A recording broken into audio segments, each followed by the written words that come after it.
before I introduce our speaker this evening, who I am thrilled to be hosting at the center, actually, I just want to make an announcement about our forthcoming lecture during the month of March.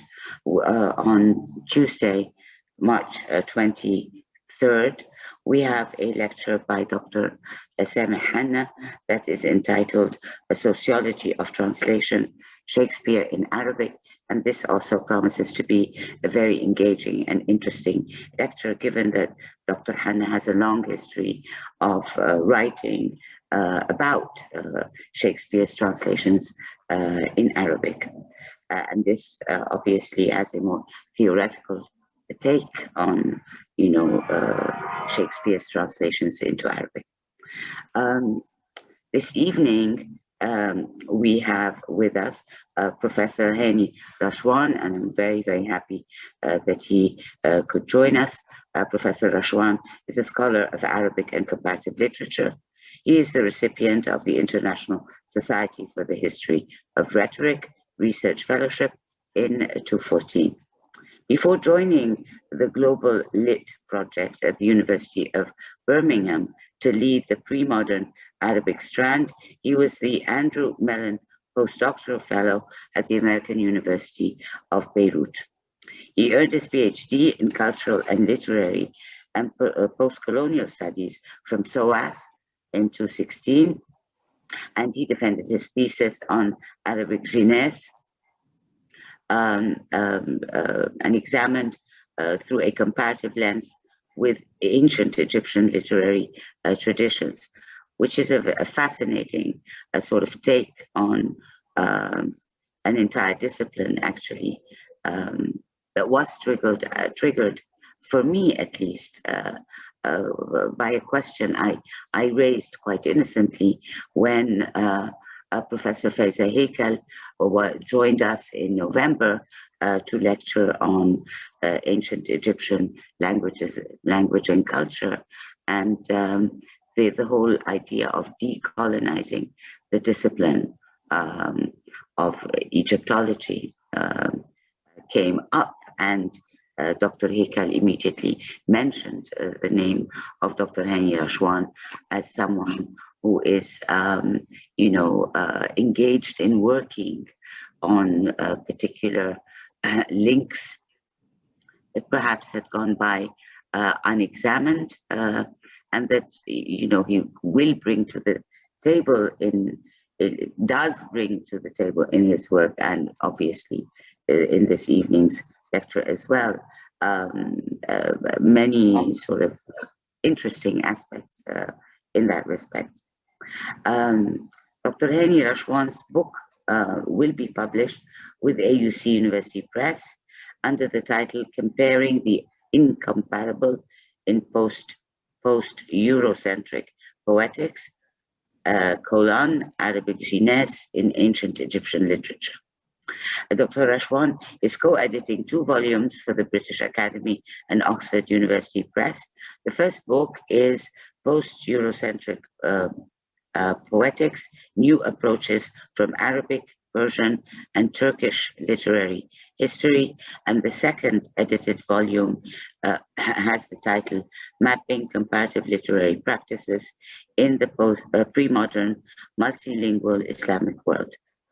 Dr. Rashwan's articles have appeared and are forthcoming in Rhetorica, Journal of Islamic and Muslim Studies, Interdisciplinary Literary Studies, Journal of the American Research Center in Egypt, Al-Abhath, that is published by Brill, Journal of Faculty of Arts and Science, and the Oxford Handbook of Hadith Studies.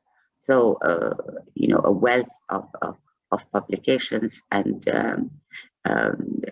obviously looking forward to Dr. Rashwan's book that is forthcoming from AUC Press. This evening's lecture is entitled Deconstructing the Notion of Literary Genre, Ancient Egyptian and Pre-Modern Arabic Poetics. And without further ado, I welcome you at the Center for Translation Studies, Dr. Rashwan, and the floor is yours. I'm really grateful for Professor Samia for her kind words and kind compliments. And I'm grateful also for this kind invitation to join you, the attendees, to speak about the ancient Egyptian and literary genre. I'm also grateful for the AUC team for preparing the logistics of this lecture. And I hope that the lecture will not be kind of theoretical, heavy theoretical for some of our colleagues. I will go back and forth between ancient Egyptian text and Arabic balāgha, which can be roughly translated as poetics. So balāgha literally means eloquence. So I will share with you also my presentation. So you just you can read with me the quotation. I don't have to read the quotation with you.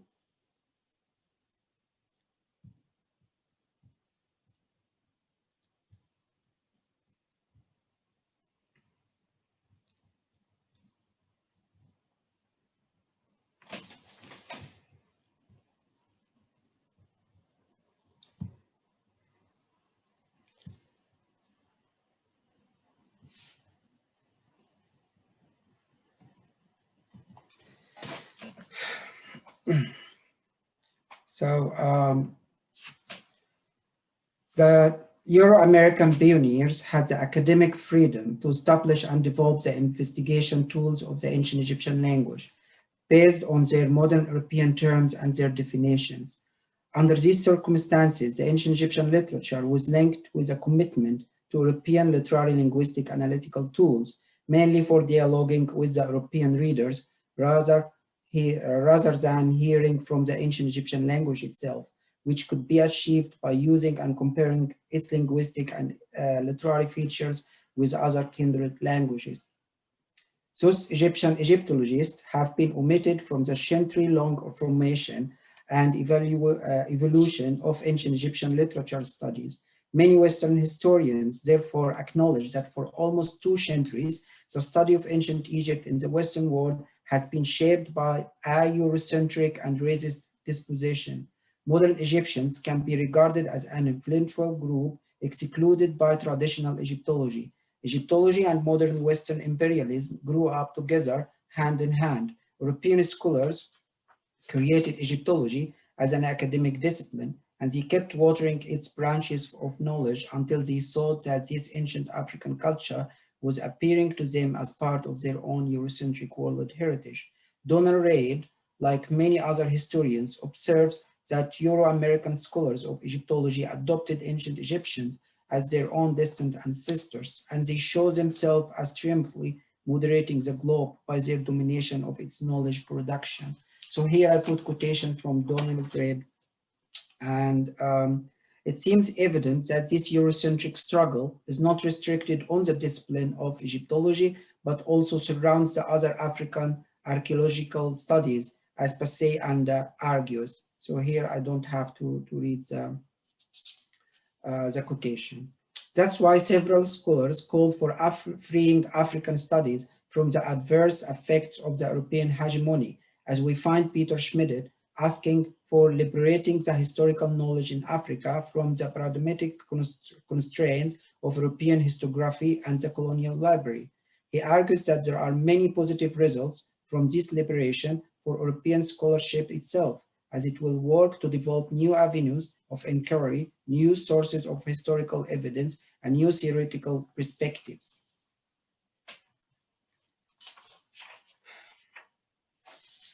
European philology has made remarkable progress in ancient Egyptian linguistic research. However, when compared with the study of the literature of other cultures, Richard Parkinson declared that the outcomes of ancient Egyptian literary studies are still limited by Eurocentric struggles, and have not yet been reached the same levels of competence in the field of literary criticism as early Egyptologists once hoped. The question of literariness is at the heart of modern literary criticism. The solution to this problem is still obscure in the ancient Egyptian culture, despite the fact that it has been almost 200 years since the ancient Egyptian language has been discovered. This is because it has been so difficult to differentiate between what is called in our modern terms verse and prose. Both are still elusive and problematic in ancient Egyptian literary studies. So I will show here and I will demonstrate how the Arabic understanding of literariness can also enrich the theoretical perspective of ancient Egyptian. The German Egyptologist Gerhard Fichte argues that ancient Egyptian metric was a stress-based kola counting, and that is the only system that can be accepted as a basic meter for ancient Egyptian system, refusing either quantity meter or syllable counting. So Fichte offered 67 grammatical conditions that govern the stress of ancient Egyptian verse, confirming several times that these rules are not a personal creation of his imagination. Still, they have an origin in the German metrical styles. These rules mainly investigate the grammatical relation between the word accent and the whole accent of the sentence. Furthermore, he suggested, Fichte, that this metrical theory has been applied by the Egyptians themselves to all the written materials without any differences.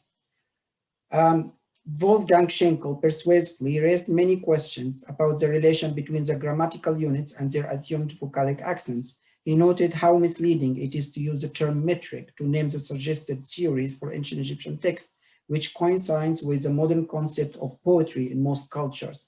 Miriam Lichtheim pointed out also how the proposed reading of Gerhard Fichte can illogically break the unity that has been empowered by ancient Egyptian grammatical norms and conventions. As a result, several leading scholars concluding that Eurocentric metrical theories could not fully resolve any problematic issues of ancient Egyptian metrical questions. Kenneth Kitchen wondered how anyone could deal with the ancient Egyptian case if the meter question is mainly related to alternating the loud stress and non-stressed syllables within the pronouncing process of the words orally. Kitchen argues that the situation of the European metrical systems, such as ancient Greek and Latin, or even the modern English of the last 2 or 3 centuries to the present, is entirely different when they are compared with the ancient Egyptian language and its various writing features. This apparent shortcoming in our modern understanding has been discussed by successive generations of Egyptologists in their anthologies. Miriam Lichtheim argued for a variation between 3 literary categories: prose, poetry, and an intermediate style, without any determination of the literary features that may shape the proposed categories in order to ease the categorization process of any studied text. The contrasted definition of verse in comparison with prose in Egyptology is continuous because of the much debated definition of literariness and understanding its different literary layers in comparison with the ordinary language of daily use. Many suggestions have been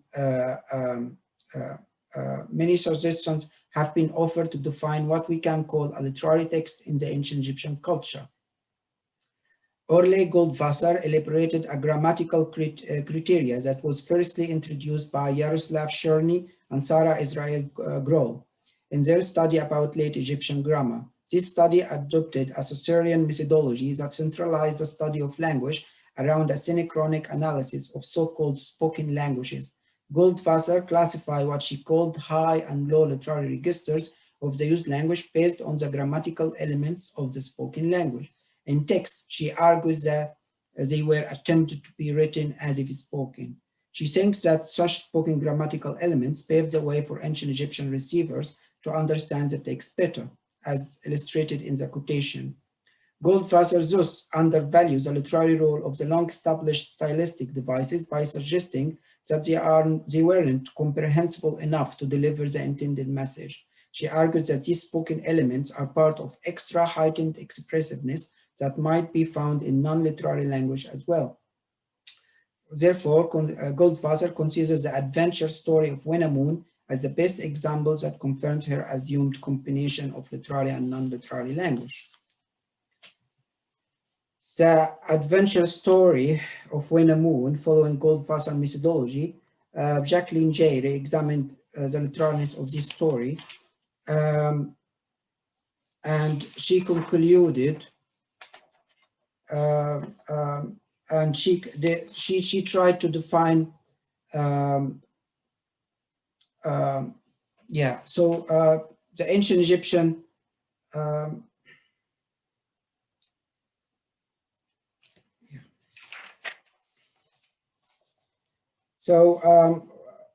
Goldwasser, Jacqueline J. re-examines the literalness of the Winnemoon story, and she followed, and she considered Winnemoon to be classified nor as a report, as a tale, for its unique style, placed it in a category by itself.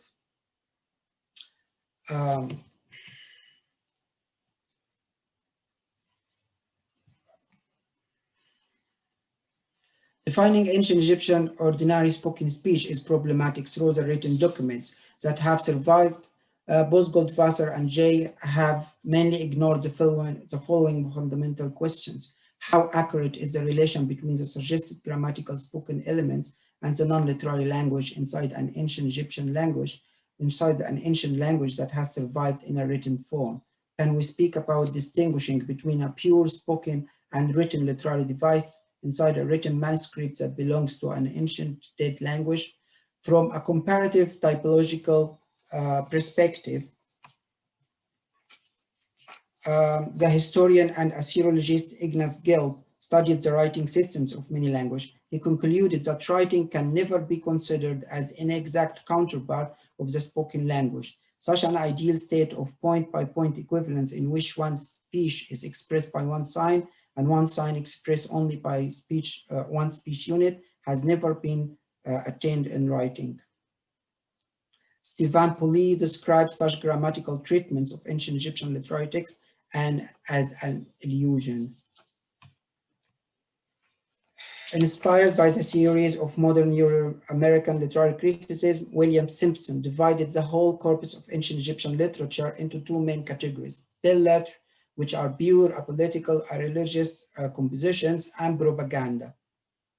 So I think here scholars of Arabic will find these statements relevant, because we, in Arabic, there are much scholarships that relate Arabic adab with belles lettres. However, Simpson ends his thesis by casting reasonable doubt over the native reception of such theoretical classifications, and by acknowledging the modern contrasted assumptions of defining the dominant literary genre of such ancient texts. An approach similar to Simpson, Antonio Lobrieno, suggests that literary genre is associated with writing about personal concerns and doesn't serve any other practical functions related to the gods, kings, or even death. He thus excludes all the religious hymns and texts and even the king's praise from falling under the term literary. I know that scholars of Arabic will be surprised when they hear that, for example, Quran or Hadith are not literary texts, but here is a situation in ancient Egyptian literature. To better understand this point of view of Antonio Lobrieno, we should consult one of his previous articles from 1996, which defined literature according to 3 suggested criteria, and in which he defines the required characteristic of ancient Egyptian literature. Fictionality, the content of the text has to be imaginative, not true. Intertextuality, this is the most problematic, he considered it the most problematic, because the notion of intertextuality stands between the implicit and the explicit message and the blurred boundaries between them. And reception, he focused on the copying and the ending formula of some texts to suggest that they were not referential, but rather self-referential and oriented towards the message itself. So However, Lobrieno realized later that these three criteria can be accommodated in the ancient Egyptian religious texts that were copied inside the sarcophages or on the walls of the tombs. That's why the reason he emphasized the importance of fictionality as a condition, which he thinks religious texts cannot meet. So I don't need to read the quotation, so you can read it. A similar attempt to define literary and non-literary genre made by Ludwig Moritz. He distinguished the literariness of the ancient Egyptian language based on the modern reading or reception of the ancient Egyptian text. Moritz considered the wisdom texts by it as non-literary texts because of their strict semantic nature, which doesn't allow the reader to interact more openly with the intended message. To define ancient or pre-modern literariness by using the functional frame of what we call now literary genre is highly problematic, as it is related to our modern prejudices of the printed word. The methodology that Lobrieno used to define ancient Egyptian literary texts reflects the Western methods of defining modern literatures, which struggle to cover the literary genres that people used to call literature in ancient and medieval times, and thus this modern imposition has been criticized. So even medieval Europe or pre-modern Europe, they also suffer from the same theoretical impositions of modernism.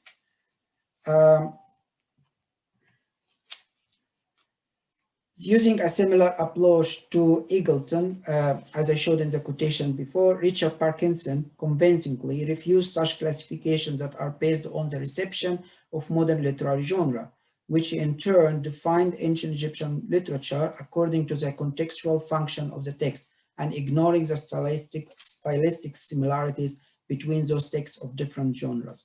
He argued for the stylistic freedom that the ancient writers had used to deliver their literary message in various genres.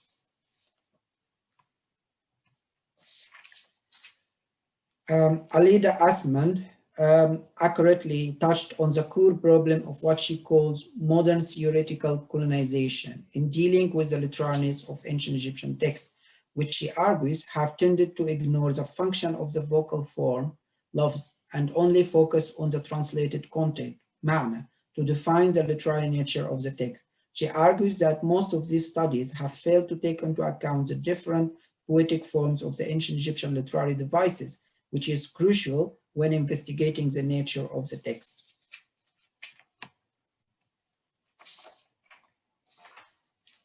Also, we have received numerous texts surviving from ancient Egypt from over 3,500 years ago.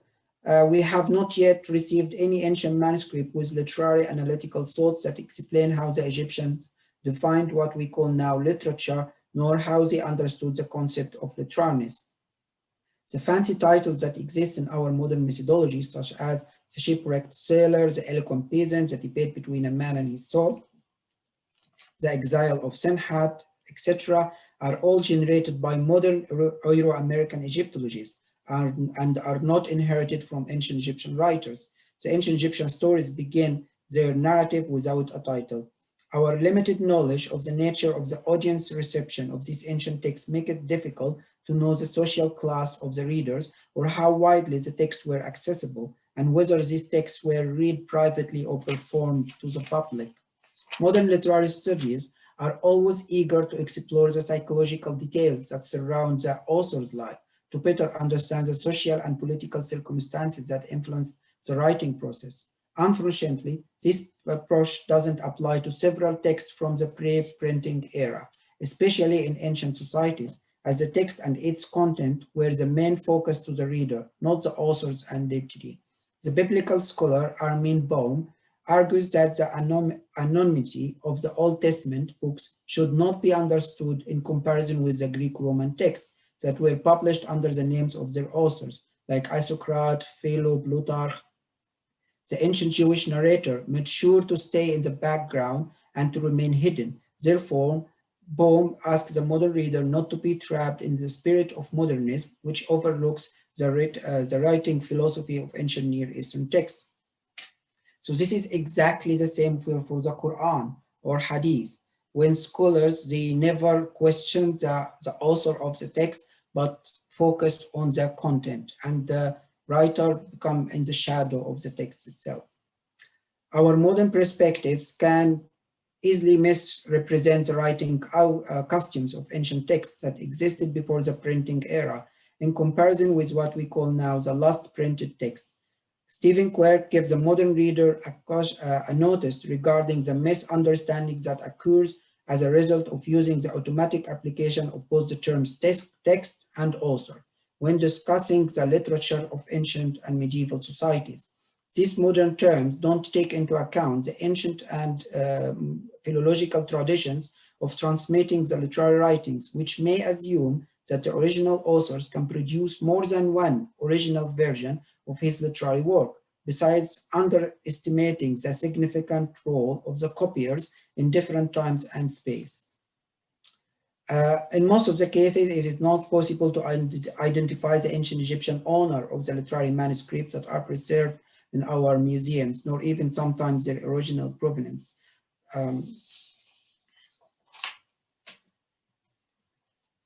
However, the lack of details on these issues wasn't an obstacle for many modern anthologies on ancient Egyptian literature.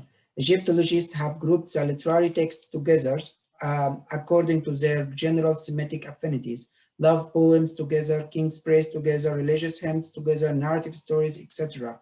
Apparently, these anthologies were adapted to fit the modern reader's reception and expectations.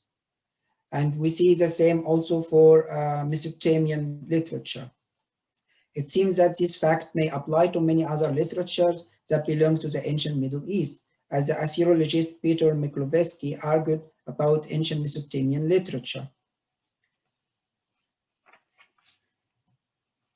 As a result of this false sense of security in reading, I'm using here Peter Miklovsky, the ancient concept of literature was hampered by many theoretical preconceptions related to the Anglo-American mid-20th century text and their new literary analysis, which always narrow and restrict the definition of literature to certain literary genre. This is inappropriate for ancient and medieval cultures such as that of ancient Egypt or Arabia. These modern ancient Egyptian literary examinations, which believe that ancient literary genres are pure, discrete, and determined by distinct contents, have to face the reality that this form of reception or analysis was irrelevant to ancient or medieval readers. It is noteworthy that the European historical concept of literature as a creative or imaginative, fine writing, or belles lettres, which is comparatively recent when compared with ancient Egyptian or Arabic literature, which have existed for over 305,000 years and 1,500 years for the Arabic, was developed by the end, this belles lettres concept was developed by the end of 18th century within the Romantic movement. Before then, the term literature had a much broader application in terms of literary genre that referred to the whole body of valued writing in society, including philosophy, history, essays, and letters, as well as poems, as Terry Eagleton argues. So here also I refer to the unfair treatment to the medieval or pre-modern European before the Romantic period. As a result of the current limitation of comparatist work on non-European literary criticism, scholars who undertake to write global histories of literary criticism find it difficult to engage with literary theories rooted in the temporalities and geographies outside of Europe. In her investigation into one of the teaching sources of modern literary theories, titled The Norton Anthology of Theory and Criticism, Rivasi Krishnasamy found that out of almost 140 theories, only a few non-European critics have been acknowledged. So this is the main teaching reference for literary theory and criticism, and it has 140 entries, and only few non-European critics have been acknowledged. She also made the striking observation that no non-Western critic or literary tradition is mentioned prior to the 20th century, and this despite the fact that India, China, Japan, and the Arab world developed rigorous systematic theories about the structure, function, effect, and origin of literature traditions that are comparable, if not superior, in clarity and sophistication to much pre-Romantic European literary theory. Eurocentric methodology don't treat indigenous literary criticism as equivalent to their own. For Eurocentric scholars, literary theory is often regarded as a 20th century Euro-American invention. As a result, criticism of pre-modern non-European literature is regulated to a status of the source material pertaining to describe the literature past rather than as a foundations for literary theory. In post-colonial studies, the term theory, which etymologically is derived from the ancient Greek word theoria, meaning contemplation or speculation, has become the center of debate because of its employment as a mediating layer to confirm the superiority of modern Euro-American perspective over pre-modern non-European literary criticism. While research has been done on post-colonial literature, the full picture remains mostly obscure in the field of non-European literary theory and criticism. In his anthology of ancient Egyptian literature, Stephen Quirk addressed the employment of Arabic linguistic affinities with ancient Egyptian. So both ancient Egyptian and Arabic, they belong to one linguistic family, which is called Afro-Asiatic. And Stephen Quirk explains how such interaction with the Arabic literary tradition could be useful for both the ancient Egyptian literary analysis and for challenging Eurocentrism in the field of Egyptology as a whole. He encouraged the Euro-American scholars to give the Arabic literary world the same chance which they have offered to the Eurocentric theories in rereading the ancient Egyptian text. He argues that such Eurocentric impositions of modernism will not fully resolve the problematic questions raised by ancient Egyptian literature. Active engagement with Arabic literary theory promises fresh perspectives that may challenge the self-contained approaches of contemporary theoretical readings of ancient texts.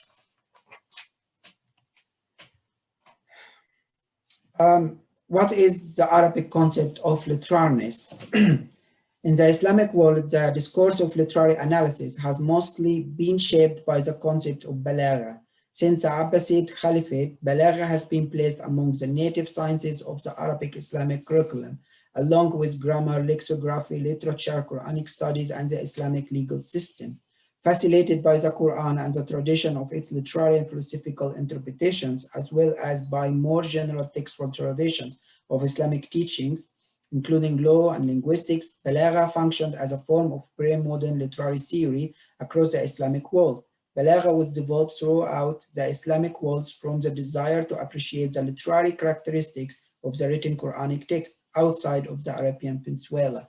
So now I can imagine my colleagues in Egyptology when they say that a religious text began a movement of literary criticism. So it's completely different from the bell-let move in the pre-Romantic.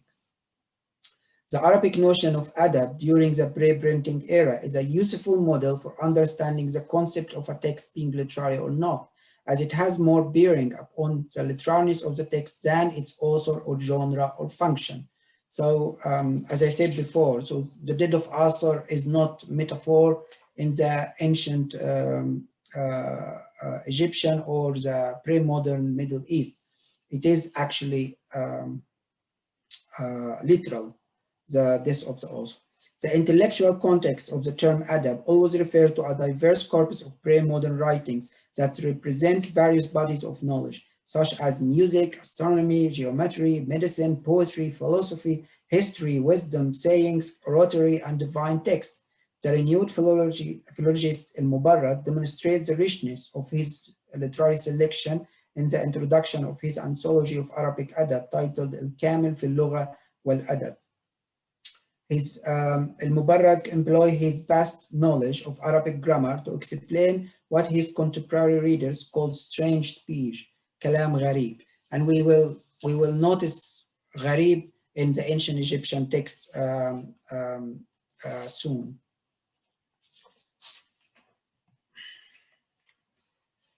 Noha al-Sha'ar discussed how al-Jahiz, the father of Arabic prose, emphasized the various educational and social functions of adab as means of discipline the soul and society through the acquisition of knowledge and learning. Michael Allen argues that the medieval definition of adab can contain different literary genres that can hardly now be accepted as being part of our modern concept of literature, such as animal fables that teach wisdom, encyclopedic description, and proverbs of 350 animals, stories written in rhymed literary prose, and religious analysis of the Quran. Stefan Spell convincingly investigates the analogous features that gather the Arabic concept of adab and the literariness of the prophetic sayings, what is called hadith. And literally, hadith means speech. It's equivalent to the in Egyptology method. Stefan Spell demonstrated that hadith as different branch of one literary pursuit sharing the same overreaching Islamic meta-narrative. It is a similar conception of edifying power of speech and a similar drive to select the best. Al-Sha'ar questions the imposition of several Eurocentric concepts such as belles-lettres and humanism of the elite to generate a false dichotomy between sacred and profane writing that betrays the conceptual polysemy of pre-modern adab. So you can see here the same problems we face in ancient Egyptian literature, we face it also in the Arabic literature. Such Eurocentric treatments overlooks the core literary nature of the religious texts and their historical role in developing the pre-modern concept of adab as a source of moral, aesthetic, linguistic, entertaining, and educational function. The Andalusian judge Abu al-Fadl al-Ayyad ibn Musa, in his book, he speaks about how wonderful is the hadith of the Prophet. Yeah, here I have the quotation. Arabic balāgha criticism takes a particular interest in the relationship between vocal form, lafz, and poetic content, ma'na, and the extent to which these are questions is particularly marked in the case of the Quranic literary interpretation. In Arabic balāgha, the vocal form and its content are not separable in the production of eloquent meaning, which is always conveyed through innovative literary devices. The discipline of balāgha allows the Arabic writer to recognize the literal construction and its figurative usage by observing the various stylistic features that are fundamentally related to the production of meaning in Arabic poetics. What unites all the textual compositions in Arabic and pre-modern Arabic is the quality of balāgha, which is related to the verbal literary talent through which the writer communicator penetrates the hearts of the readers through the literary devices of the text. In his commentary of Abu Tammam's poetry, the 11th century critic Abu Ali Ahmad al-Marzuki discussed the literary requirements of both Arabic poetry and prose. Al-Marzuki confirms that balāgha was the essential element of literariness to writers of both genres. نظام البلاغة يتساوى في أكثره المنظوم والمنثور. Similarly, in his masterpiece, Ibn Khaldun, al-Muqaddimah, Ibn Khaldun, the 14th century historian, argues that Arabic literary speech cannot be divorced from the requirement of balāgha because it is an original part of its literary nature. Therefore, these stylistic features play a significant role in circulating the beautiful speech and being easy to be memorized orally. The impression of indigenous readers would be built upon their preconceived ideas of what is considered beautiful and eloquent in their language, which puts the reader in a position to see if the text is enjoyable and informative or not.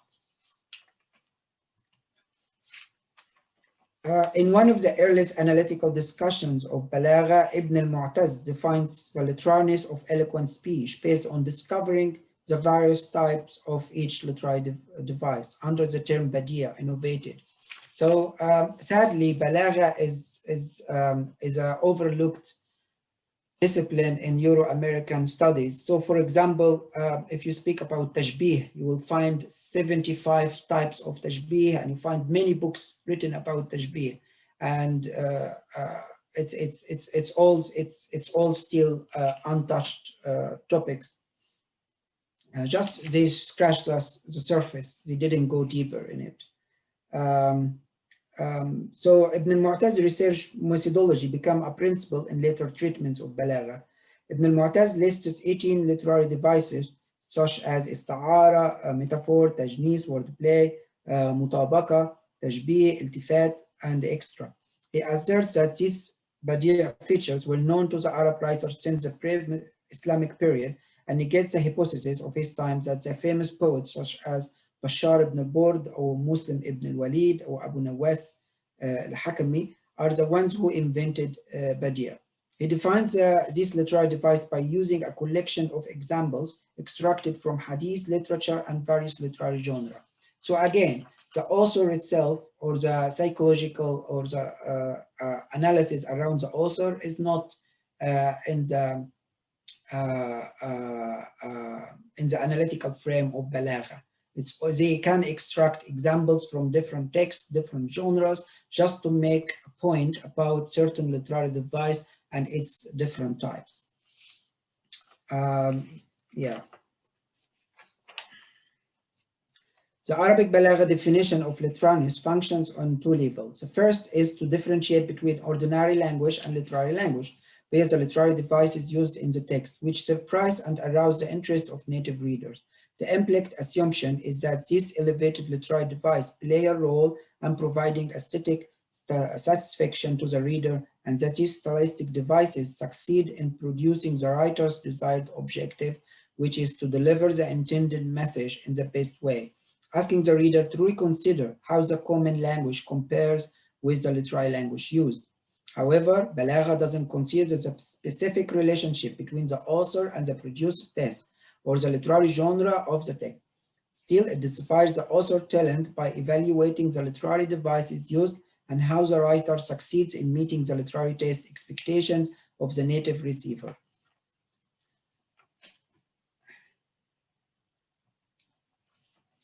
In general, understanding the predictive relationship between the vocal form and its poetic content is crucial to understand the process of meaning production in Arabic literary language. To depend on translation in evaluating the literariness of any Arabic text is a misleading process, and I would argue the same for the ancient Egyptian text. In his book, Kitab al-Sina'atayn, the book of the two crafts, al-Kitaba wal-Shi'r. So here, Abu Hilal al-Askari, he called his book al-Kitab al-Sina'atayn, al-Kitaba wal-Shi'r. He didn't even call it prose or poetry. He called it Kitaba, the writing, and Shi'r, the poetry. And the book rules, paves the way for many rules that apply for both different types of poetry and Kitaba in general. He records a statement after Abbasid poet Kalsum ibn Imru' al-Atabi that explains the relationship between the vocal form and its eloquent content as two central elements of a cohesive body with rules that cannot be eradicated once a sentence is written. It is beautiful how he said it. Al-alfazu aksad wal-ma'ani arwah wa innama taraha bi'uyun al-qulub فإذا قدمت منها مؤخرا أو أخرت منها مقدما أفسدت الصورة وغيرت المعنى كما لو حول رأس إلى موضع يد أو يد إلى موضع رجل فتحولت الخلقة وتغيرت الحلية. And this is the 8th century in Arabic. So people think about form and content as a modern literary criticism. It's no.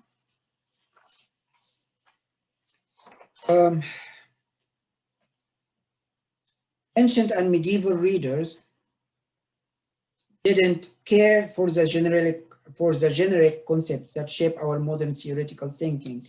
So in many societies, Terry Eagleton, I'm quoting here, in many societies, literature has served highly practical functions, such as religious ones. Distinguishing sharply between practical and non-practical may only be possible in a society like ours, where literature has ceased to have much practical function at all. From this viewpoint, it is reasonable to consider that the search for clear-cut categories distinguishing literary from non-literary texts seem almost a little anachronistic. This is Alaida Asman statement. Premodern readers were simply caring for the notion of eloquent literary devices and the combined enjoyment caused by its poetical qualities. We have evidence suggesting this to be applicable to the ancient Egyptian culture, as most ancient Egyptian literary texts were individually gathered together without consideration for the concept of literary genre or their own general theme. New Kingdom literary manuscript may include hymns and prayers alongside didactic or lyrical passages. One supporting evidence is provided by the papyrus Shastar Piti No. 1, a 20th dynasty papyrus from Thebes that contains a narrative story of the gods Horus and Set, 2 praise poems for the king Ramses V, and 3 groups of love poems. Michael Fox unconvincingly stated, based on his automatic application of modern literary genre, that there is no literary connection between the love songs and the 2 other groups. However, a text literalness and a reader enjoyment of it were themselves a connection that may have motivated the ancient Egyptian reader to group the different texts together. By understanding the various aspects of literalness in the ancient Egyptian language, we can better define what the ancient Egyptians called literary text. Aleida Assmann correctly warned modern readers not to immerse themselves in the thinking approach of printed culture. Doing so would neglect the historical context of the handwritten manuscript that have survived to us from the distance. So, and here I put the quotation of Aleida Assmann. Yeah, finished. So this is the theoretical background. I'm sorry if you are buzzed with it. Now we go to the ancient Egyptian texts themselves. I will argue that the same intensive care for the literary language rather than the genre for the text can also be discerned in the surviving ancient Egyptian text. By exploring the ancient Egyptian writer's intention that the reader should enjoy that what is expressed. The reader's enjoyment can be shown in the red rubric titles that were intentionally placed before the text beginning to stress the pleasant effect of reading those texts for the heart or mind of the ancient Egyptian readers, which in turn implies the high literary nature of the text. So these rubrics are extracted from love poems and also teaching. So you find Sechmachet Ib'at. So Sechmachet, literally it's mean to forget. Sechmech, it's a verb to mean to forget. But it's when it combines with Ib, it becomes to mean it's exact counter to the Arabic word tasliya. So we'll find a lot of books in pre-modern Arabic, they call tasliyat al-qalb. And salwa, it's mean to forget as well. So the name salwa for a female Arab women, it's mean to forget al-ham wal-huzn. So it's something to escape from the worry. So the ancient Egyptians, they loved using this expression, sechmechet ib, for their as a rubrics. So this is written in a red, like red bold rubrics before they go into the text. And I found also the teaching of Amenhotep, Hatia em Sebayit waha ib mitichem rech wenet nechet. So this is the beginning from the teaching that please the heart and instruct the ignorant to know all that exists. One of several meanings attached to the ancient Egyptian verb waha is to explain, investigate, and it matches the metaphorical use of the Arabic word verb sharaha, which also literally means to explain or explicate. But when it's combined with the heart or the chest, yashrahu al-qalb or sadr, its meaning turns to comfort or please the heart. A more search is still needed about the context of the ancient Egyptian verb waha when combined with the heart. So the last one, hati'a, البداية من تعاليم تشرح القلب وترشد الجاهل لمعرفة كل ما هو موجود. This is a philosophical text, definitely. Another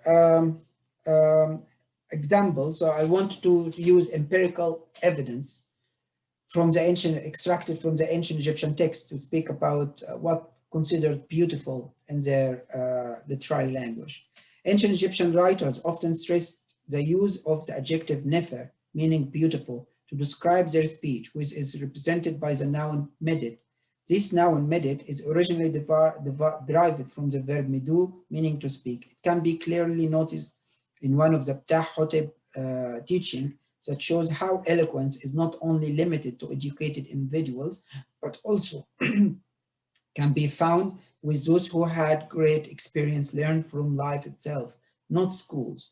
Ptah Hotep says, Digam medet nefret ewaj, seek beautiful speech more than greenstone. Iw gemtu es im'a hemut herbinit. One can find it with women working on the greenstone. Ancient Egyptian literary terms, and also it can be used to describe the writing itself. So beautiful can be used to as a speech and also to the writing itself, considering the visual nature of the ancient Egyptian language. For the sake of analyzing the ancient Egyptian concept of nefer, beautiful, and its relation to midit, speech, and sesh, writing, I consulted the beginning of the Kha-Khibr Seneb text to inspect and assess other related adjectives that the ancient Egyptian writer used to describe his own favorite literary qualities. By connecting the used adjectives, the terms, we can further understand the ancient Egyptian concept of literariness by using their own terms and concepts. These verses of Kha-Khibr Seneb can be considered an indirect indication of what effectively functioned as a piece of reading within ancient Egyptian society in that period. So I will read here the English, and you can, if I only had rhymed sayings that no one else knows, or strange verse from a new speech that never passed on anyone yet, free from repetitions. The sayings that are still said without any exaggerations are the speeches of those earlier forefathers and have only been found by those who came after. So we have here three different ancient Egyptian terms: Ghinu, Sisu, Midit. The three terms share the same soundless determinative ending. So in ancient Egyptian writing, we have in Egyptology, usually traditional Egyptology, they call the soundless last glyph determinative. So it is written this, as you can see here in the terms, it is written with a man touching, putting his hand in his mouth. That represents three various degrees of using the word, beginning with the highest, Ghinu, and ending with the common use of speech, Midit, which can be described as a broad range of texts, although they have a more specific reference to genre in certain contexts. So the term Ghinu, what is the term Ghinu? It's equivalent Oghniya, or Ghina. It's ancient Egyptian word. This word with its two ending soundless determinatives, the man touched his mouth and the flying bird, can be the ancient Egyptian term for what we can call now rhymed literary prose. The word ghinu is derived from the verb ghini, which means to speak, according to the modern lexicons. But what kind of speech is that? Does it represent? Is it identical to Midit? Is it identical to Sisu? The answer is no. The consonant root of this noun is strongly linked to music in general, as ghini, a verb meaning playing music, ghinu meaning male musician, ghinut meaning female musicians, ghin meaning dancing, and also dancers of the god, especially the gods of love and beauty, hathur, or ghini meaning clap and hands. Remarkably, the ancient Egyptian writers used this term in combination with many other words to specify the description of its literary context, as it can be connected to Midit itself or any other hiss, singing, or thunder, or shout, or answer, or exaggeration.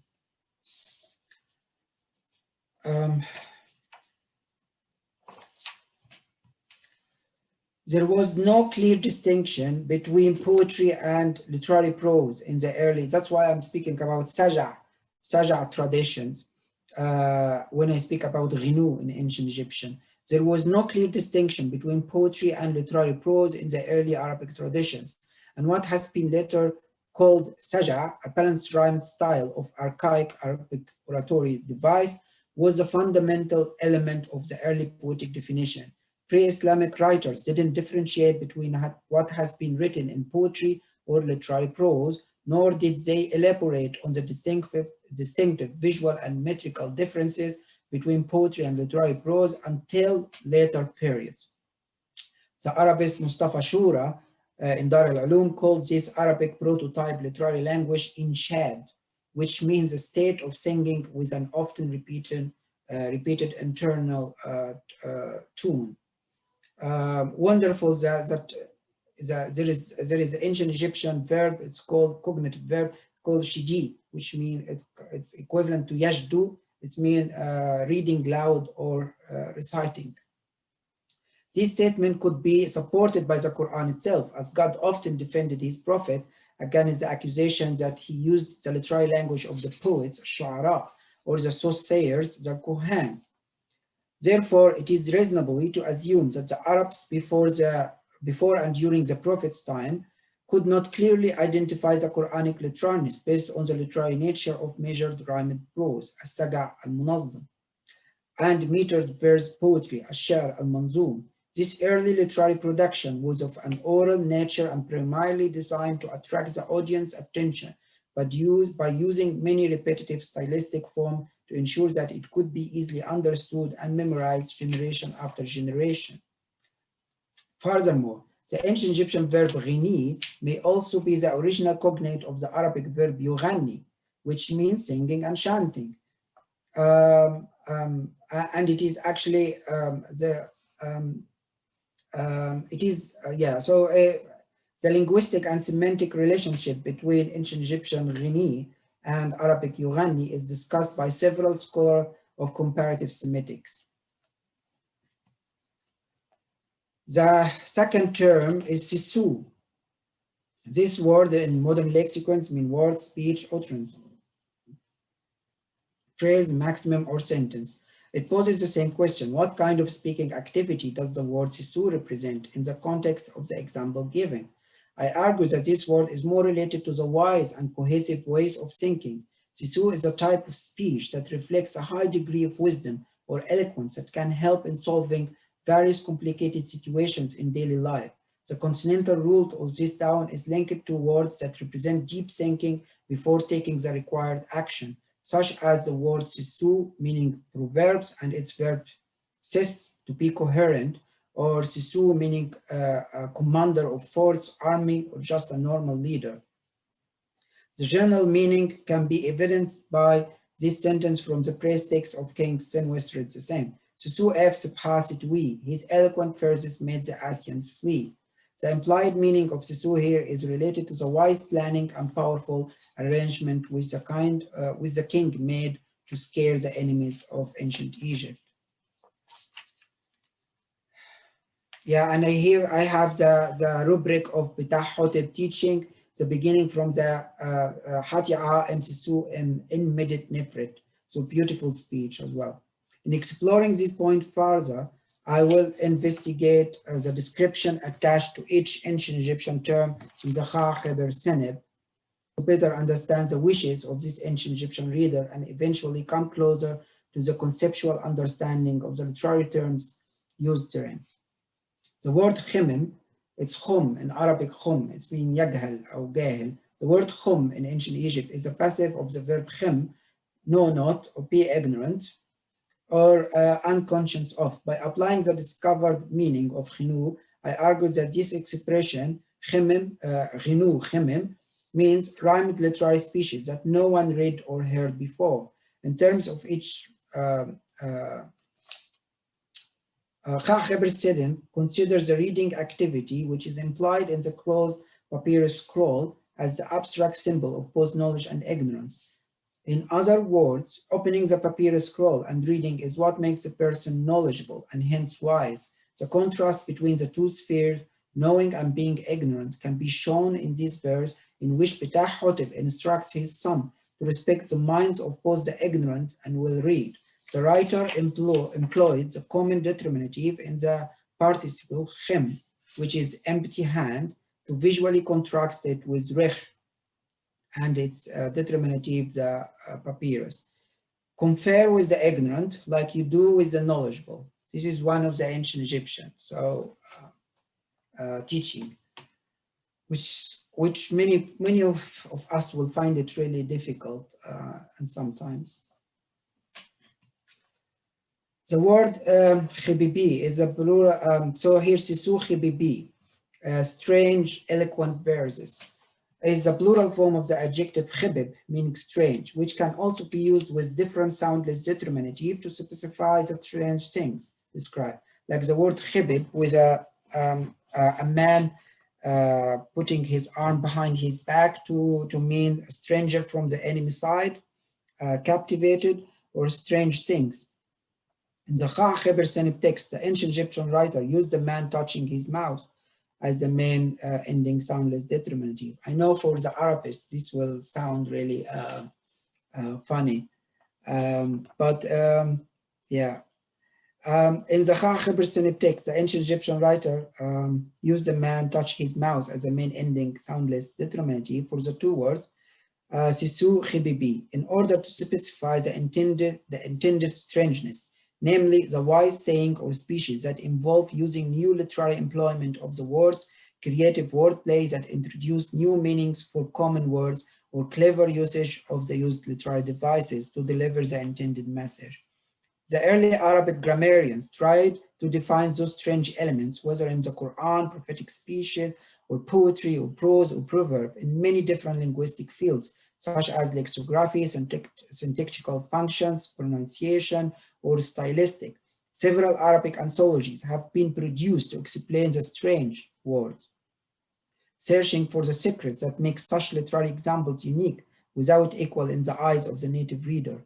One method of understanding the criteria used to identify lexical words as gharib in the Quranic language is to differentiate between two types of Quranic words.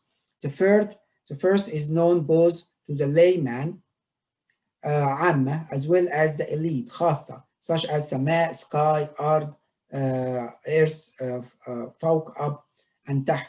The second is for those who are well versed in the Arabic language and who have much advanced linguistic and literary backgrounds that enables the readers to decipher the beautiful uniqueness of each mutaradif, roughly synonyms.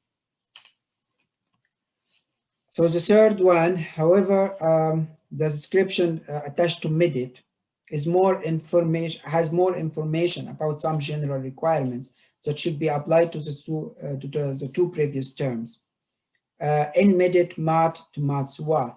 The word mat is an adjective derived from the verb ma, to be new. However, the writer combines the description of being new with the expression tumet, swa, which means he's asking for new text never passed to anyone before, which itself can be regarded as a hymn boasting that he has excellent knowledge of all the contemporary and previous literary texts existing in the adab market in ancient Egypt.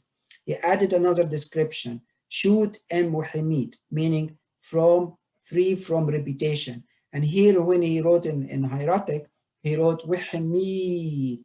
So he did repetition. It's like someone in Arabic say tikrar, and he put many alif, alif, alif, alif. So he did the same, but with m, wihmid. This short sentence conveys that he's sad at having to circulate the same text through many generations, and how he become bored of reading or copying those texts over and over again. This ancient Egyptian reader may have wanted to stress the literary poverty of his own generation with regards to producing highly innovative literary language that can match or be compared to that of the great earlier writers, and how the readers of his time still depended on those old writings, which the next generation kept handling over to the next generation, due to their unique and unparalleled parallel literary value. This ancient reader was seeking new reading experiences, new insights into himself, and new eloquent content to be expressed in strange and beautiful forms. The ancient Egyptian writer in this verse is not referring to the stylistic device of repetition. Repetition is a very famous and highlighted literary device in the pre-modern Arabic. But here in the text of ancient Egypt, and when he say free from repetitions, he don't mean literary device. As his text includes various literary forms, that employ repetitions or even jinas, roughly means wordplay, especially morphological jinas al-ishtiqaq, when the writers play with the same root in different grammatical position. His text contain one of the most puzzling examples of jinas play, which may confirm that jinas was highly respected as a literary device generally. This is also considered, yeah. So he said, we have here example. It's saying in jet TV.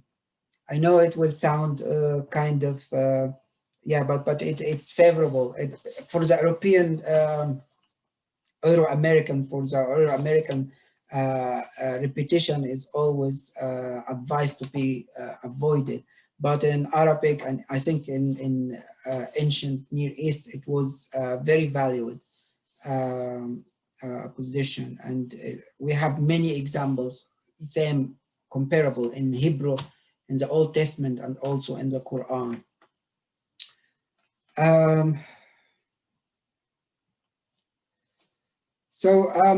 I also examined another example in the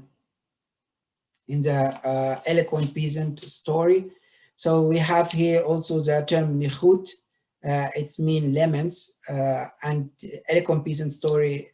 It's famous that there is a farmer has been robbed of his goods by officials working in the ancient Egyptian government, and he kept writing his laments to the king.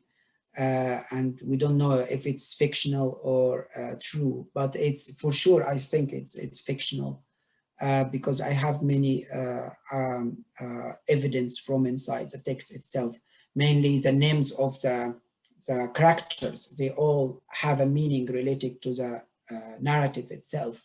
So this say a lot about the imagination of the writer to deploy the names as part of the narrative itself. So for example, here he used the word nichut to describe his lemons, and he used also the word midit, speech, to describe his his text. And also he used rhyme speech to use, and also midit nefret, beautiful speech, to use his to describe his text. And I found it also stimulating to say, you did not even give me a reward for this beautiful speech that came forth from the mouth of Ra himself. So he compared his writing, his pleas, his laments with the religious writing that is the pyramid text, for example, that theoretically from the ancient Egyptian perspective, written by the gods.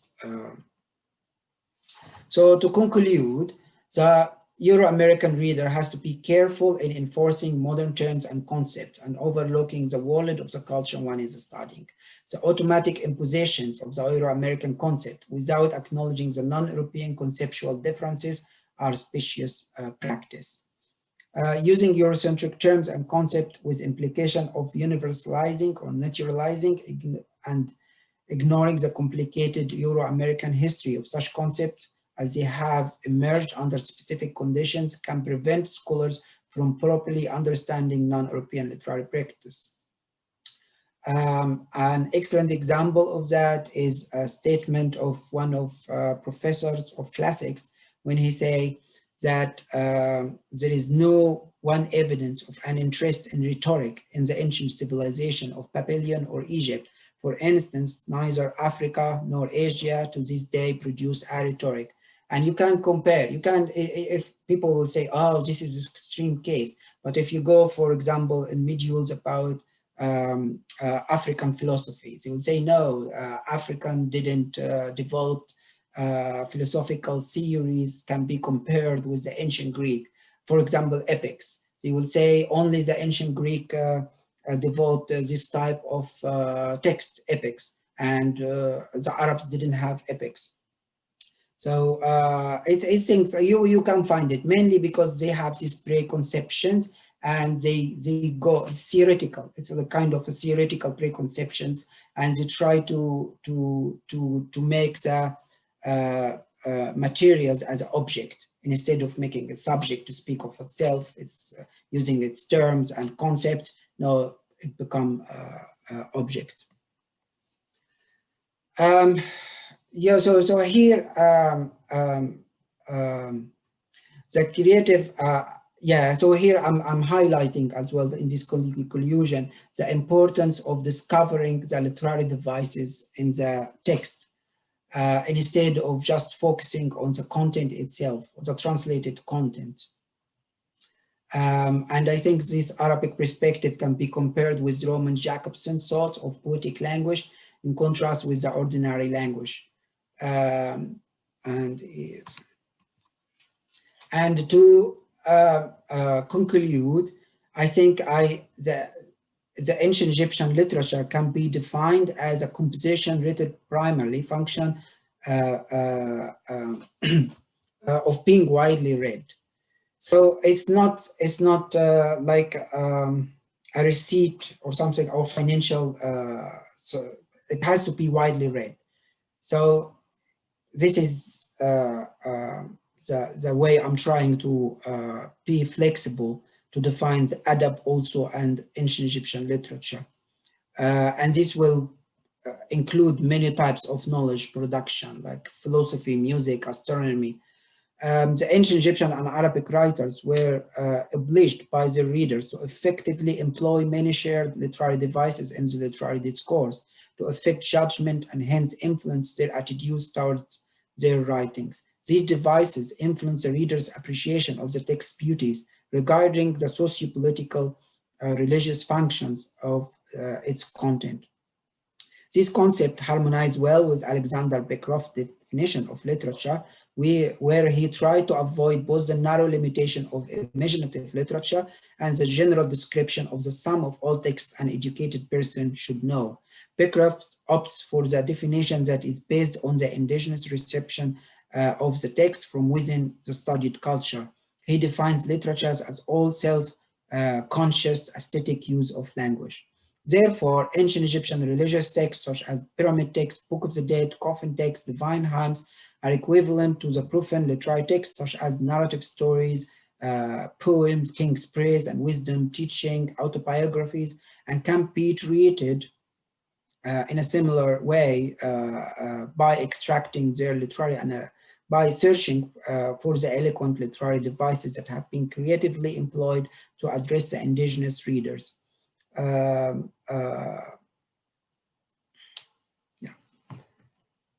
So here, this is the two articles that this lecture are based on.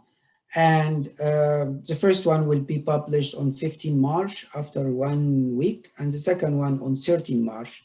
So if you Google them or if you ask me, I would be happy to, and it has more information for sure and covered different aspects in Arabic and ancient Egyptian. Thank you so much for listening. Dr. Hany, thank you very much for a very rich, actually, yeah, very rich lecture that is, you know, revolutionary really in what it's bringing to us as a lay audience. I mean, at the end of the day, we are not specialized, and, you know, as a somebody from outside the field, you know, I sense, you know, a real revolution and overthrow, I might say, of a discipline, which seems to be a very dangerous thing to be engaged in. And so if I may, and I will ask the attendees to allow me, I'm curious because you sort of assumed that we as lay people would understand why you, who are identified as a scholar of Arabic and comparative literature, you're taking up an entire field that is outside of Arabic literature. And then this how passionate you are about overthrowing these misconceptions and misrepresentations of uh, ancient Egypt and ancient Egyptian language and ancient Egyptian aesthetics. Thank you so much. Yeah, I really am interested in the personal journey. What got you there? You know. Yeah, this is the first question Bilal Orfali asked me when I went to the AUB. He said, how you came to this point?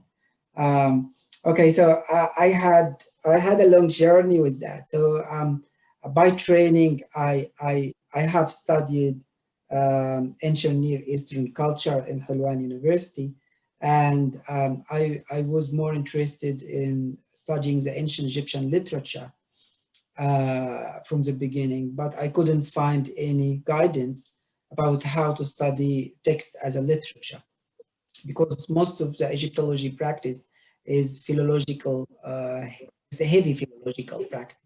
Okay, so, and even you will find Richard Parkinson in Oxford University complaining about that. Sometimes we have to consider this text as a literary piece. It's not a piece for philological training. And I think I was interested to develop my ideas and career by engaging with Arabic.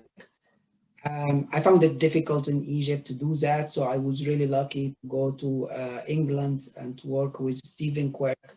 If I did this work with any scholar, I don't think I would reach any further point. I was encouraged at SOAS because SOAS has no Egyptology. It's only Arabic department, Arabic and Near Eastern. So I was really lucky to engage with many professors of Arabic. So I had a proper training in Arabic because of this beautiful engagement. And I had a chance to develop the Arabic to equal the philological treatment in Egyptology. And I still do remember many encounters with my colleagues in Arabic when I was thinking about something, a problem in ancient Egypt, and said, we have the same in Arabic. This bell letter, it has been imposed. You open any literary criticism article about Arabic, and you find this bell letter, bell letter, bell letter. They use it to speak with each other. So I think, I was lucky also to be based in Center of Cultural, Literary, and Post-Colonial Studies. So I was introduced to Edward Said writing about literary criticism. I was asked actually to advise the Eurocentric frame of comparative literature. It has never been before compared ancient Egyptian literature with Arabic. And people will argue you cannot compare because of the historical distance between Arabic and ancient Egyptian. Exactly. So that's why, yeah. So that's why I went to comparative linguistics, which allows this type of comparison based on empirical data. So in comparative linguistics, you can compare ancient Egyptian with African languages in 19th century, mainly because you cannot trace the line of continuity, but you can see similarities between the languages, and this is very enough to begin a comparison. But again, comparative linguistic frame is very Eurocentric because it's built on certain terms that rooted in English and Latin and ancient Greek. So you find all non-European languages struggle to do comparative linguistics. So I couldn't, so I went to comparative rhetoric. I found it really difficult also to situate Arabic with rhetoric, which is based on argumentation and Aristotelian modules of logical argumentation. So balāgha has completely different type of, and it should be called balāgha. And I was really happy to find that Ibn Sina, Al-Farabi, Ibn Rushd, they were very aware of the differences between the Aristotelian modules of rhetoric and balāgha. So they called it rhetorica, rhetorical. So they were very aware of the two different approaches to the text. So from this point, I realized that I lose a lot. And actually, the text I'm working, I will lose a lot if I become fully absorbed in a certain discipline frame, whether it is comparative literature or comparative rhetoric, or comparative poetics. So I try to free that by letting each culture speak of itself, using their own terms, their own concepts, because terms are not innocent. If you use certain terms, you bring the whole package of these terms. If you Arabic belief, you exclude automatically the Quran from the and you find actually like PhD speaking about Islamic literary criticism.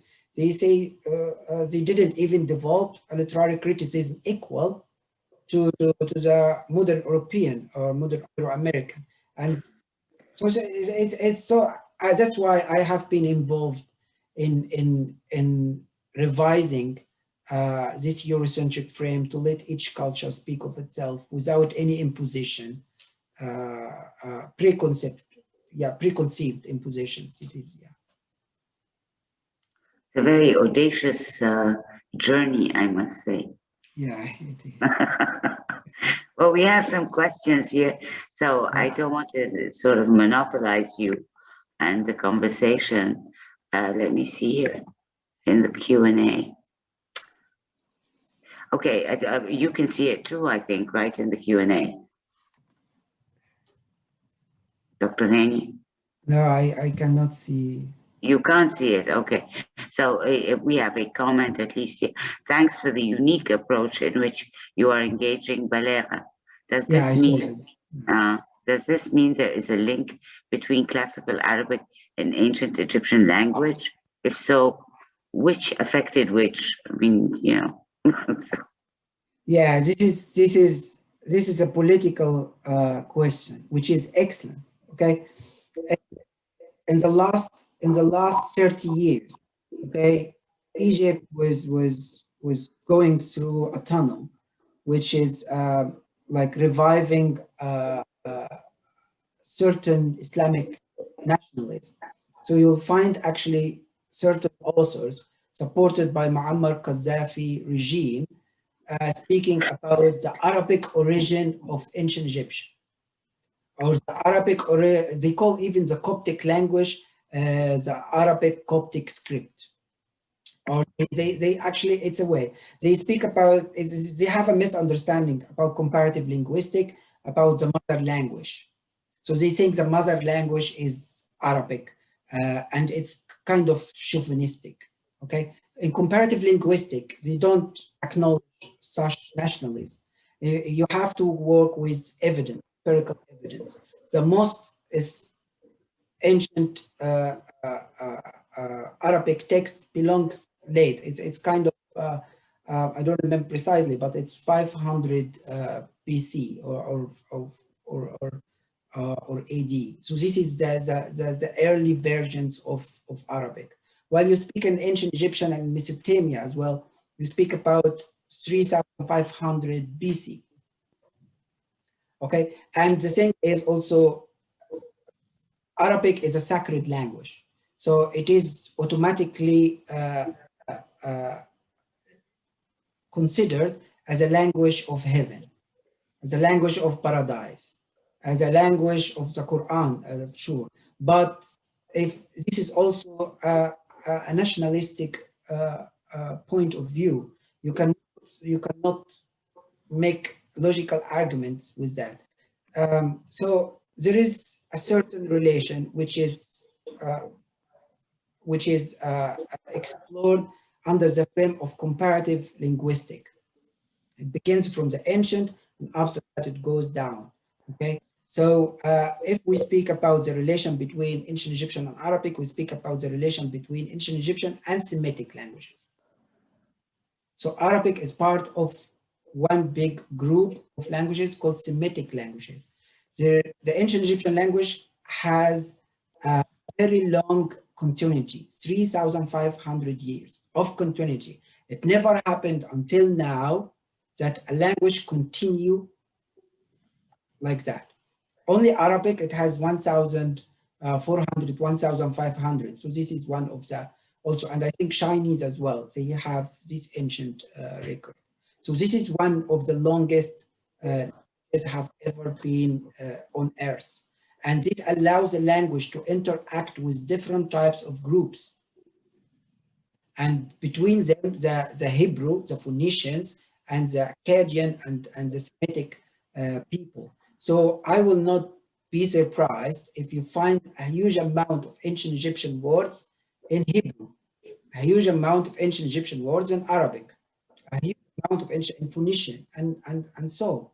So because languages, when we speak about languages, we speak about people. So it's not something, no, it's a people interacting with each other. They do trade, they marry with each other. If you marry someone from a different country, your children become completely different from you. They absorb two languages at the same time, and they have their own vocabularies. This is what happened with languages. They marry with each other, they absorb, and they produce different perspectives. The link between ancient Egypt and Arabic is yeah, it has different politics. So people in Egypt, I know most of that, they have this pride and chauvinistic towards Arabic, which is really sad. Against the ancient Egyptian. And the people in Europe, they will never consider this connection. They think it's fake. You cannot consider it. I speak about Eurocentric scholars, but linguistically, it's a field, exists. Both ancient Egyptian and Arabic belong to the same phylum, Afro-Asiatic, and there are many similarities in the grammar, in the lexicography, and should be, and you will not surprise that Quran has many ancient Egyptian words.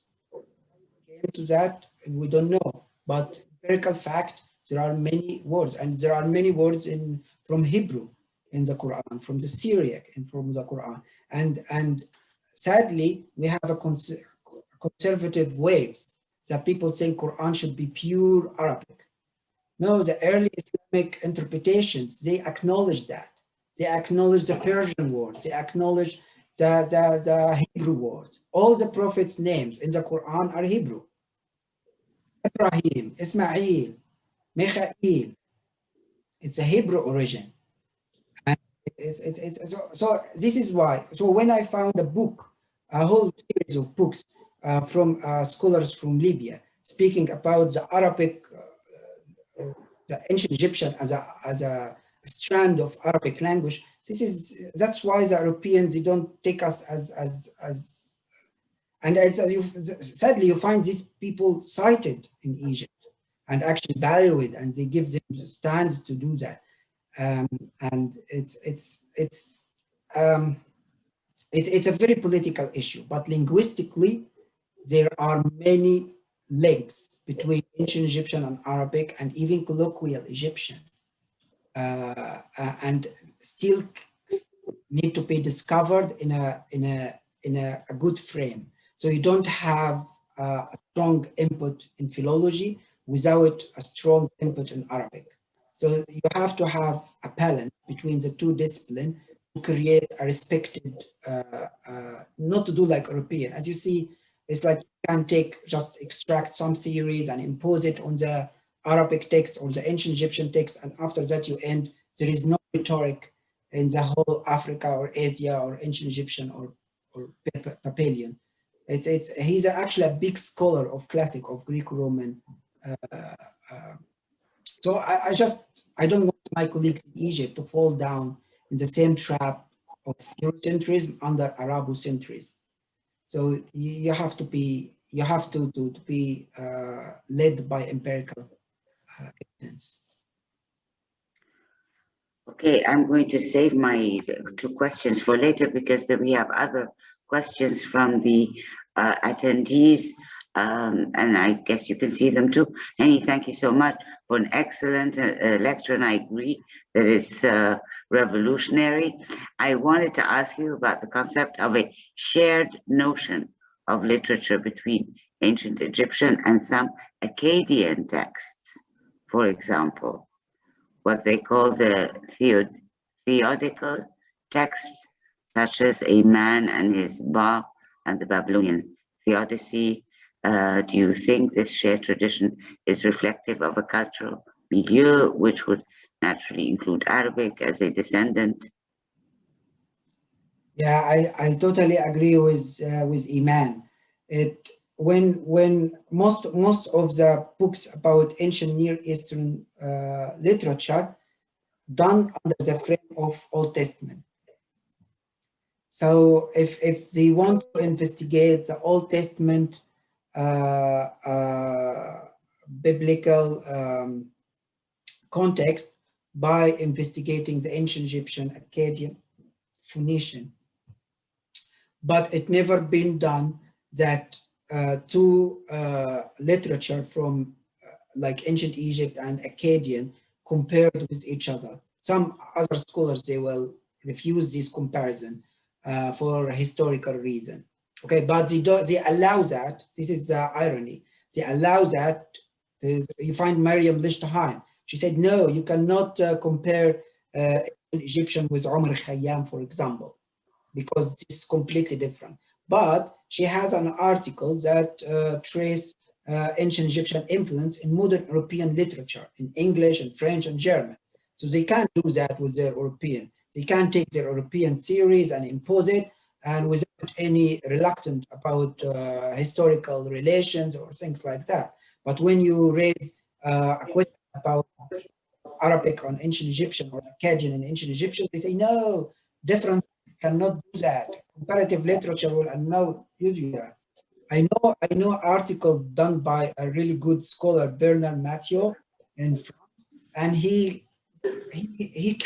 argued for a literary genre that exists between the ancient Near East, exactly the man and ba, the ones that arguing. I think the arguing. It has arguing between two about one concept. So he reframed literary genre, and as we know, we can create a literary genre without even to meet our modern expectation, without even considering if it was already practiced in ancient times or not. But I totally agree about the importance of creating a new type of comparative literature that only concerned with comparing ancient Eastern literature. And I would be so happy if I have two texts from Akkadian and ancient Egyptian. We speak about the differences more than the similarities. Comparative literature reached to dead end because looking for similarities. Okay, you will never find any similar to be identical. You will never find it. Differences are what make people unique, at what make texts unique. Differences. If we respect these differences, we can actually comparative literature. And I think Spivak, she said in 2009 that comparative literature is a misnomer discipline. They don't actually compare. And this is what I discovered, how to compare between ancient Egyptian and Arabic. There is no methodology. Every scholar of comparative literature has to come up with his own methodology. And you cannot even trace that. And that's why they run away from comparative literature to worldly literature. So I'm in contact with David Damrush, and I know his work about that. And it's heavily theoretical. But the comparative horizon is difficult because it's trying to push. But I think we can do that in a different way, mainly by including non-European literary series. See how these people see themselves, why we put them as object all the time, to get a prepared theory and it's ready to be applied to Arabic. It's ready to be narrative theory. So everyone, it become famous now in Egyptology, narrative theory. They want to discover the narrative theory in ancient Egypt. If you do narrative theory in Arabic, you find a huge amount of work as well. They want to discover the narrative structure of hadith. And it's all about the content itself. They never care about the vocal form, the lafz itself. So if you include non-European voices, non-European theories, and I don't mean here some Middle Eastern scholars, they become more Eurocentric than Europeans themselves. This is the fact. And they get big names, and they control journals, and they control book publishers. So this is the thing. So it's all about the methodology. You can't find a European scholar, but he's really accurate about and sensitive about the terms and concept and the culture he's studying. And you can't find a non-European scholar who is really following Eurocentric methodology and he's happy to be published everywhere, but achieving actually little to let the culture speak of itself. So I would be happy to begin a new wave of knowledge production related to comparative methodology. I'll be part of that because one person cannot actually push.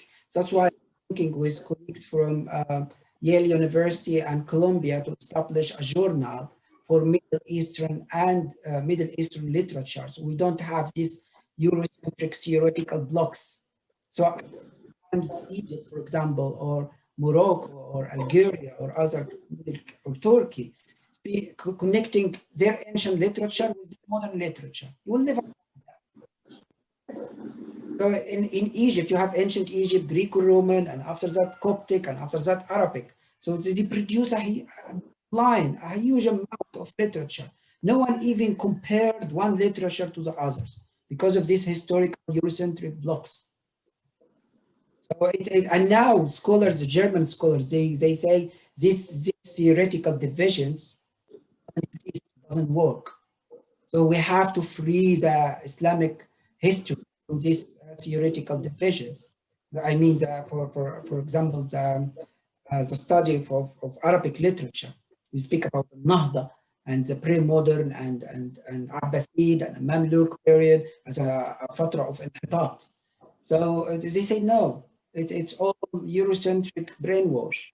You can see this one line of and circulating the text. So I think we need more blood to create this new wave of knowledge production. Yeah. Okay, I'm going to ask the next question because we've been at, the Eurocentric angle of things for very long. But you mentioned something quite interesting, and you said had I not left Egypt, I would not have been offered this opportunity. And I'm curious as to what this means. There seems to be another problem other than the Eurocentricity of the field.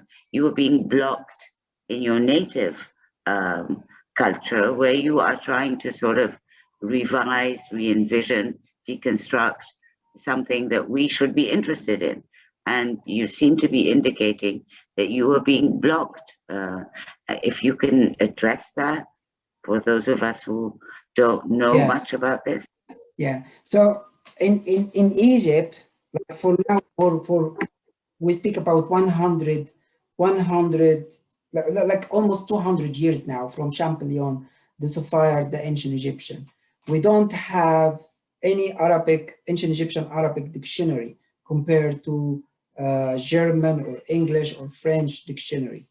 We don't have a respected ancient Egyptian Arabic grammar books compared to the European ones.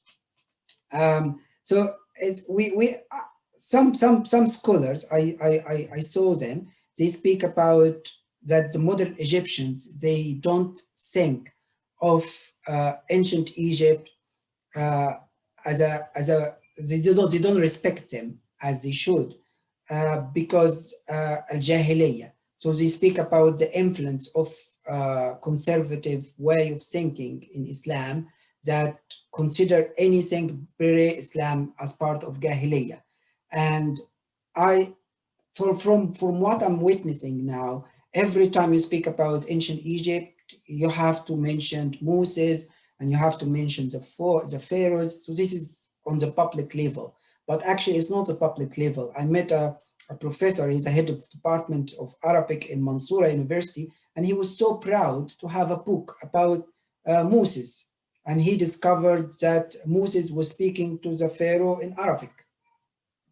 And he has a whole book he published by himself, and he was happy to gift it to me. So the thing is, studying ancient Egypt in Egypt has different types of struggles. So different type related to nationalism, Islamic chauvinism, and also Eurocentric brainwash. So for example, during my study in Egypt, I struggled to compare the ancient Egyptian with Arabic because I didn't have the support from my supervisor, because no one actually, it's like very few scholars in Egypt are specialists in ancient Egyptian literature. Faiza Haykal is one of the highest icon of that. But for 100 years now, how many people specialists in ancient Egyptian literature in Egypt? We don't have any translations direct from ancient Egyptian to Arabic. We have secondary translation from German, from French, from English to Arabic. And you know that translation is especially in Semitic languages, is half the truth. Translation cannot be identical to the original. We have a good case in the Quran itself. So how many translations we have to the Quran, and they never made justice to the vocal forms of the Quran itself. So we have a lot of problems. So when I speak in Arabic, and I'm going to speak in Alexandria Biblioteca next week, I always speak about nationalism and its bad effects and balāgha, exaggeration. Okay, and it's really bad effect on the Egyptology school in Egypt.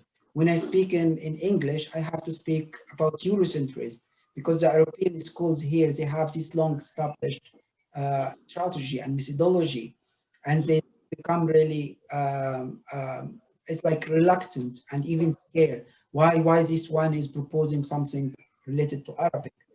And I do remember during my study in Egypt that my supervisor wasn't even encouraging at all the comparison between Arabic and ancient Egyptian, because he was learned in France that you cannot do that.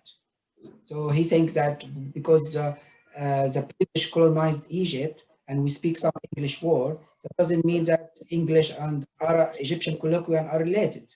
He said the same, Arabic and ancient Egypt, they are not related. They colonized Egypt, and that's why we become Arabs. We speak Arabic. So and the Copts, when you go to the church, they speak about themselves as the only people who should be claimed or inherit the ancient Egyptian legacy. And all the Muslims, they are, or the Arabs, part of invasion came, which is not true. The only country you find this argument is Egypt.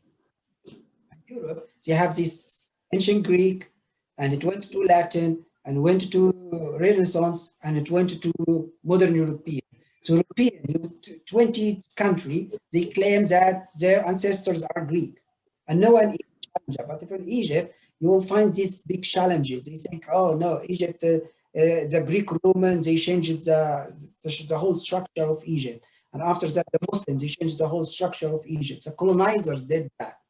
And people still the same. They may change their religion, their language, but 1 million people stayed on the ground. So the change wasn't that, I mean, in the ethnic itself. So a lot of arguments has been done, but now I think Egypt is beginning a genome project about the DNA of the Egyptian. It will be surprising to see what kind of different ethnicity in this. But in Egypt, it has a complicated bags related to also funding, priorities of funding. So for me, until now, I cannot understand how the Egyptian students can learn ancient Egyptian without Arabic sources. We have to learn from the beginning English or French or German to survive. So, and you will never have an Egyptology school if you cannot have your own production that is equivalent and compared to the European one. So it's sadly because no one reads in Egypt. It's sadly you find people just translate even the comments, they take it and they pass their names. It's different of problems in Egypt. But I do understand when someone say I want to compare ancient Egyptian and Arabic in Egypt. It cannot be done. I only could do that because I went outside of Egypt. I'm saying that if I'm staying in Egypt, I cannot do this work for different reasons. The knowledge production and the frame itself. Yeah. And if I go to any Egyptology department, I mean in Oxford, in Cambridge, and other, I wouldn't be able to go deeper inside the Arabic studies as well. They will never allow that. So it's yeah. Well, thank you very much for being so candid. It's a very sad story, but you obviously, you are spearheading a movement, I hope, and that I'm glad to know that you lecture both in English and in Arabic, and I think lecturing in Arabic is even more important now than lecturing in English, given the objectives of where you want to go. I mean, what you want to do. But yes, we have another question, and perhaps this will be our last, from Nasim Basiri. Thanks so much for your informative talk, Dr. Rashwan. Your research not only challenges the Eurocentric understanding of Middle Eastern and North African indigenous languages, but also our own. I'm going to have to. Can you see the rest of it? Because I'm being okay. Our own understandings and prejudices towards Arabic and other languages in the Middle East and North Africa. There are so many good thoughts here which can guide us in thinking about the different sides of other cultural and linguistic issues in the region. Wonderful. This is a great comment. If you want to respond to it, I don't know. Yeah.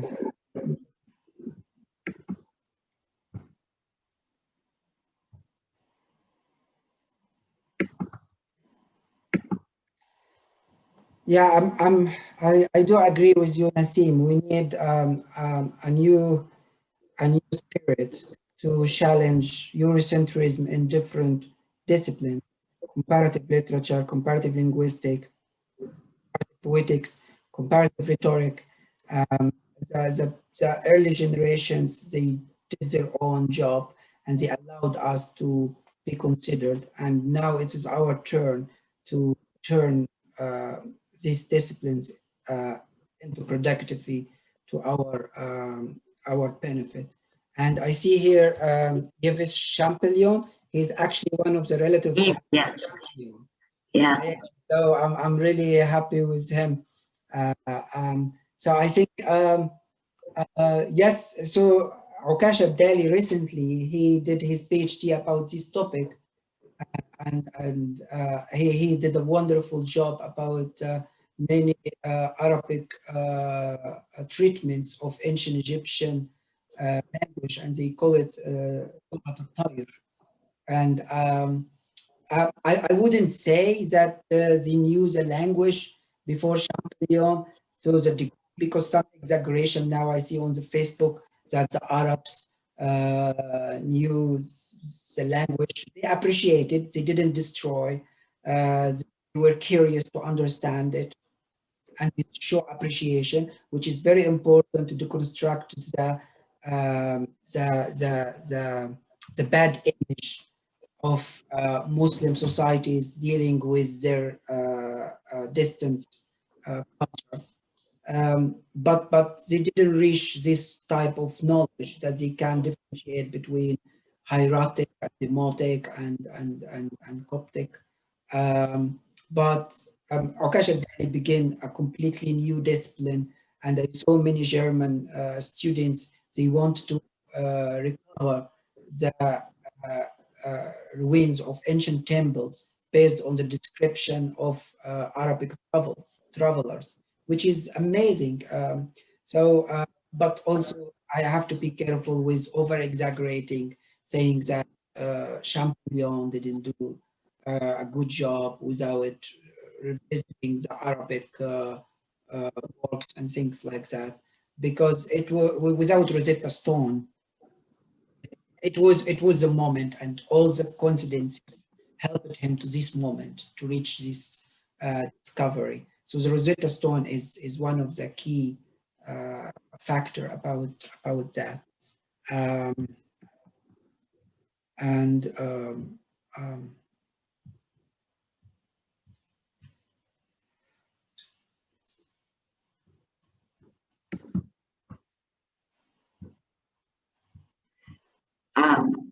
yeah. If I can ask you maybe the final question before we end this wonderful, really truly enriching discussion. How are you perceived by Egyptologists? I mean, you know, you're sort of sitting there targeting them in a very big way, I must say. And this is it's a 200-year discipline, as you pointed out, very protective of itself and its boundaries, and all of these newcomers and intruders like yourself. So how, I mean, are you taken seriously? Are you perceived as a threat? Are you attacked? If you can talk to us about that. Yeah, so sadly, I think the new generations of Egyptologists, you can speak about last 40, 50 years, they didn't have a knowledge of other like ancient Semitic languages. So the early pioneers of Egyptology, they were really good in Biblical Hebrew, for example, or Arabic. So if they want to understand the vowels or any grammatical issue, they go consider the Arabic in conversation and dialogue. That's why we have Adolf Ehrman, he speak about Nisba form in ancient Egyptian grammar. And until now, they speak about Nisba form. When you put ya beside the name, you say al-Dusuki, al-Amriki. It's in ancient Egyptian the same. They put ya to do that.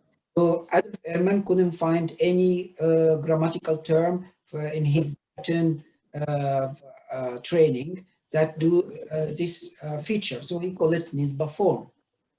Okay? And until now, the Egyptologists adopted it without even going further in the details about Nisba form in Arabic and what's the differences between the two languages. I'm saying that because nowadays, some scholars like Antonio Lebriano, they saying that the training is become more Eurocentric. So it become really closed about certain types of conversations, but and excluding Egypt from the early beginning. A fact it's like until now how many scholars of ancient Egyptian language or ancient Egyptian literature Egypt produced for 150 years. How many? You can count them on hands. And when they count them, that they actually produced knowledge that was published in print. So on hands. Why we have this gap? And we have a huge amount of scholars speaking about architecture, religious studies, but when you don't have access to the language or literature, you don't have access to the culture itself. So if you cannot build the whole school without having good access to the language itself. It become a struggle. And I see Ahmed Kamal Basha volume. This is one of the pioneers. He's a father of ancient Egyptian study school in Egypt. And he suffered a lot to make his dictionary. It was Arabic French. And it was devalued very much by his French Egyptologists. He said, no, it's not even a good dictionary. And it was lost in neglectance until recently in 2002 or something like that. It was published again, but it was outdated because there is another German dictionary by Adam Ehrman called Buch, a huge big, and it's really good. It's a work of 80 scholars in Egyptology, all European and American. Okay, send a lot of words in small cards, and Adolf Ehrman and his colleagues sit together to make this dictionary. So it's a collective work. In Egypt, we lack the spirit of collective work. This is reality. Certain training, certain understanding make us actually fall behind in this collective work, teamwork. So if you find a good scholar like Abdel Mohsen Bakir, for example, this is he produced a small book about late Egyptian grammar in English, published by Cambridge. Okay, so it's an individual. Or Professor Ola Al-Ughezi, it's individual again. But if you see the German school, the French school, if you see the American school, you find it's a teamwork. They're working together individually as well, but they have this umbrella. They produce for each other. They actually to see other schools. They have them in their own structure. In Egypt, it's difficult. It's teamwork is an issue. It's a big issue.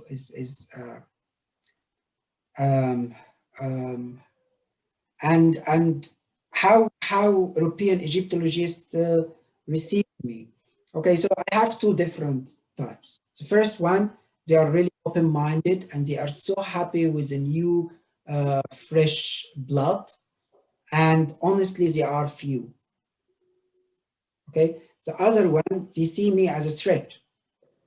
How dare you? You say, I wrote about bell letter in ancient Egyptian or bell letter in Arabic. It's the same. And how you can say that this is wrong? This is mainly because the dialogue with their European peers.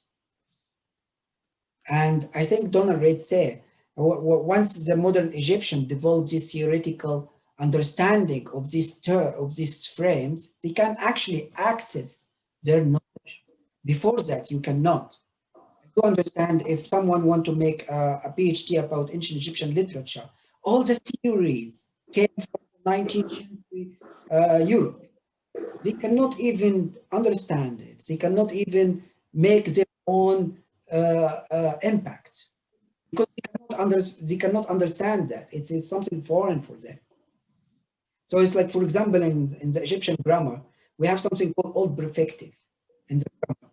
And all it's a Latin, it's a Latin thing. And you find people arguing with each other from German and French and English and American about what is old perfective in ancient Egyptian. How modern Egyptian will understand what is old perfective. You have to go to Latin or this kind of European and to see what kind of differences. This is the moment you can actually produce a new knowledge. Otherwise, you are excluded automatically.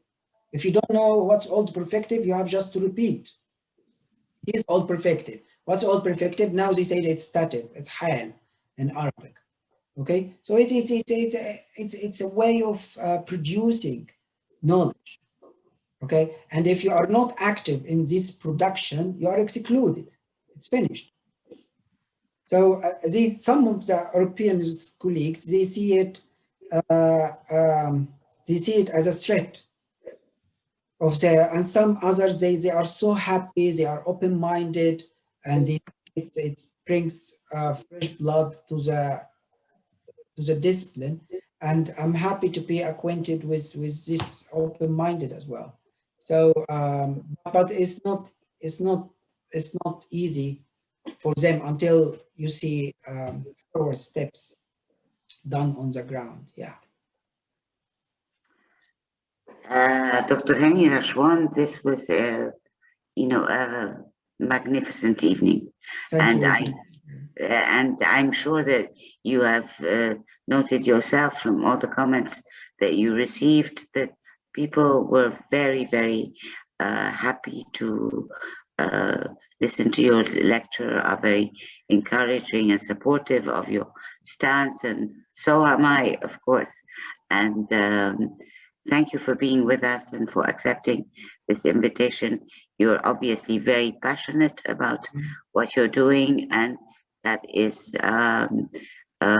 awesome in the sense that I hope you will inspire other young scholars. I don't know the scope of, who is out there for you to help plow through this untrodden field, but I'm sure that many young minds will benefit from the many important things that you had to share with us today, despite the fact that they were a bit technical, but they were still brilliant and very, very interesting. I'm really grateful for you, my dear Professor Samia.